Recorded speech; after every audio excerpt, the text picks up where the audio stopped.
បាច់អីធ្វើដូចស្រឡាញ់បើមិនស្លាញ់ចាំបាច់អីធ្វើដូចស្រឡាញ់นุ่งសំដីផ្អែមរួចហើយក៏ខកចិត្តខ្លាំងភ្នែកបងស្រវាំងទឹកភ្នែកក៏ចាប់ផ្ដើមហូរបើមិនស្លាញ់ចាំបាច់អីបដោក្ដីសងខឹងបើមិនស្លាញ់ចាំបាច់អីបដោក្ដីសងខឹងនាងធ្លាប់ប្រាប់ថានាងស្នេហ៍មានតែបងមួយនឹងបដោស្នាមញញើមមិនដឹងថានាងគោហំមកឈឺ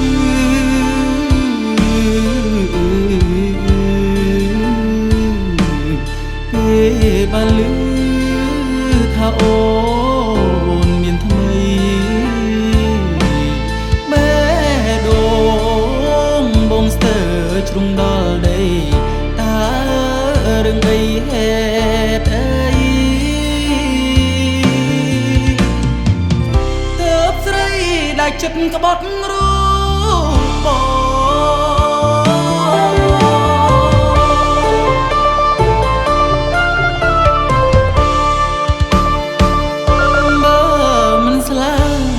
សូមមុនចេញថយចេញអើយឆ្ងាយបើមិនស្លាញ់សូមថយចេញអូនចេញអើយឆ្ងាយស្គាល់ហើយរៀងហើយរសជាតិស្នេហាក្លែងคล้ายឈឺនឹងបើមិនចង់ជួបម្ដងទៀតទេ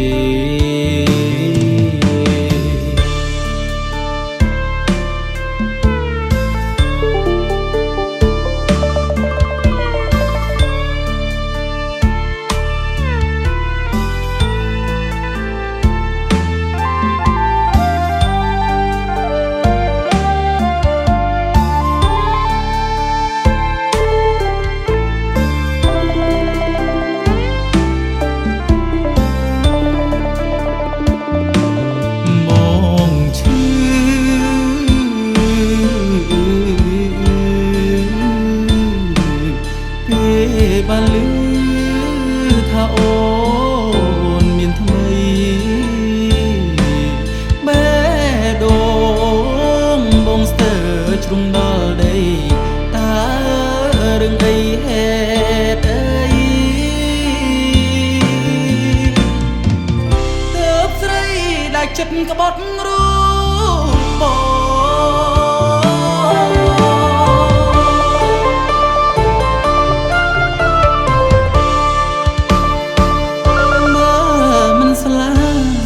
ចាំបាច់អីធ្វើដូចស្រឡាញ់បើមិនស្លាញ់ចាំបាច់អីធ្វើដូចស្រឡាញ់นุ่งសំដីផ្អែមរួចហើយក៏ខកចិត្តខ្លាំងភ្នែកបងស្រវាំង